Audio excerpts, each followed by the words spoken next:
Assalamualaikum warahmatullahi wabarakatuh. Salam sejahtera, salam Malaysia Madani, dan salam SDPA Gagah Gemilang. Padi menguning di sawah bendang, ditiup kayu melambai mesra. Saya datang bukan sebarang, ingin berkenal, berbudi bicara. Nama diberi Muhammad Azizul Alim bin Muhammad Asari dan telah meniti usia 16 tahun. Saya merupakan anak watan yang telah menimba ilmu di SMK Datuk Panglima Abdullah Sempurna. Kod sekolah saya XII 3318. Seringkali saya akan membaca buku untuk memanfaatkan waktu senggang. Dan dalam video kali ini, saya merasa amat teruja untuk berkongsi tentang sebuah novel yang telah saya baca. Berjudul Merenang Gelora. Siri motivasi ilmiah dan nilai murni Merenang Gelora ini mengisahkan tentang perjuangan dan rintangan yang dihadapi oleh seorang pemuda dalam membantras kegiatan-kegiatan tidak sihat di sekolahnya. Novel ini telah diterbitkan pada tahun 2003 dan merupakan hasil terbitan Dewan Bahasa dan Pustaka. Novel ini mengandungi sisipan kandungan sebanyak 19 bab dan mempunyai 253 halaman. Mari kita bergerak seiring, kita mengamati dan mendalami novel ini dengan lebih dekat lagi. Novel ini mengisahkan tentang perjuangan seorang pemuda bernama Badri. Dalam novel ini mengisahkan tentang perjuangan seorang pemuda bernama Badri yang telah dilantik menjadi seorang pengawas sekolah kerana sikapnya yang bertanggung jawab, berdisiplin dan tegas telah menonjol dalam dirinya. Badri merupakan anak sulung kepada Mak Siti dan abang kepada Badrul. Badri digambarkan sebagai seorang yang sangat berani kerana dia satu-satunya pelajar yang berani melawan kumpulan pelajar nakal di sekolahnya. Kumpulan pelajar nakal di sekolahnya terdiri daripada Syahrul, Dodi dan Fazli. Mereka terkenal kerana sering memeras sukut pelajar untuk membayar wang perlindungan. Dan mereka menjual gulungan kertas berisi tembakau. Seringkali Badri akan dinasihati rakan karibnya, yakni Jamil, untuk sentiasa berhati-hati kerana jika tersilap langkah, dia pasti akan menerima padanya.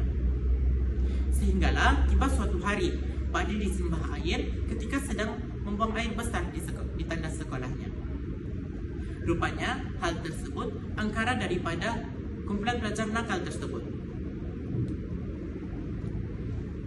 Namun, bersama Dayana, Taufik dan Rauf, Badri terus melawan kumpulan pelajar nakal tersebut.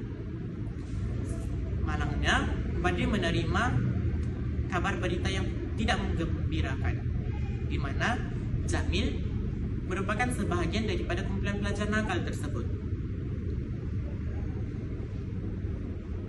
Sehinggalah, dalam masa yang sama, Nadira muncul sebagai pelajar baru di kelasnya.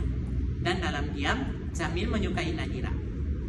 Namun, malangnya, Nadira telah lama menjalinkan hubungan percintaan bersama Syahrul. Nadira telah diperdaya oleh Syahrul. Dia telah dibawa ke pusat hiburan oleh Syahrul. Dan ketika sedang leka, anggota polis menyerbu pusat hiburan tersebut. Nadira ditangkap kerana bawah umur. Dan ketika diuji, ujian air kencingnya positif dada. Nadira merasa menyesal dan menjauhkan diri daripada Syahrul. Dia mendekatkan diri kepada Badri yang telah lama menasihatinya agar tidak mendekati Syahrul. Inspektor Razlan yang telah banyak membantu Badri dalam usaha membatras kegiatan-kegiatan tidak sihat di sekolahnya.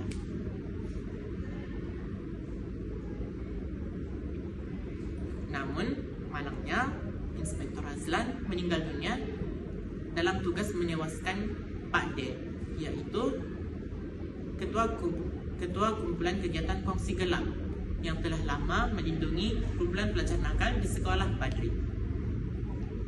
Selepas SPM, Badri memperoleh keputusan cemerlang 5A.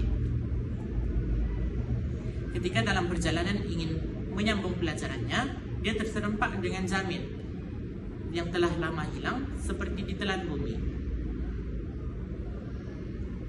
Jamil mengaku bahwa dirinya telah diculik oleh kumpulan pelajar nakal tersebut. Dia disuntik dada dan dibuang begitu sahaja. Tanpa membuang masa, Badri meminta pertolongan daripada Inspektor Ramlan, yakni bekas rakan karib daripada Inspektor Aslam. Dia meminta pertolongan untuk membawa Jamil ke pusat pemulihan. Kemudian, Badri dikabarkan bahawa kumpulan pelajar nakal tersebut telah ditangkap oleh anggota polis kerana mereka terlibat dalam kegiatan kongsi gelap bersama kumpulan Pak D.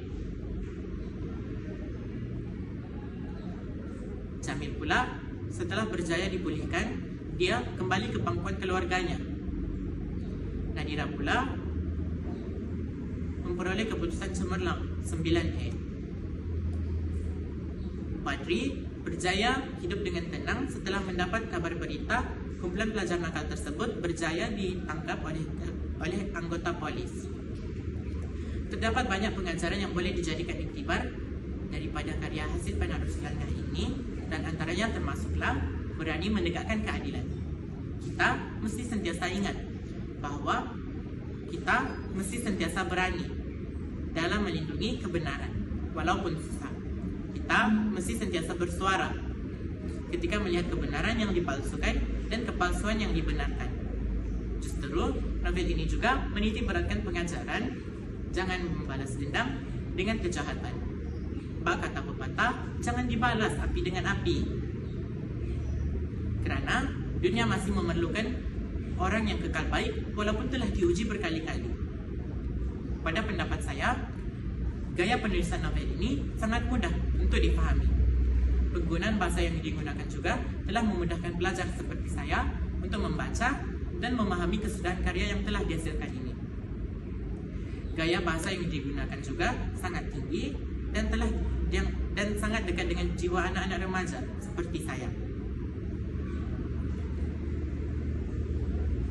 Novel yang mempunyai 253 halaman ini mudah untuk dibawa kemana-mana, dan sisipan nasihat serta pengajaran yang terdapat dalam novel ini telah menambah ilmu pengetahuan ilmiah saya. Demikianlah ulasan buku sebentar tadi.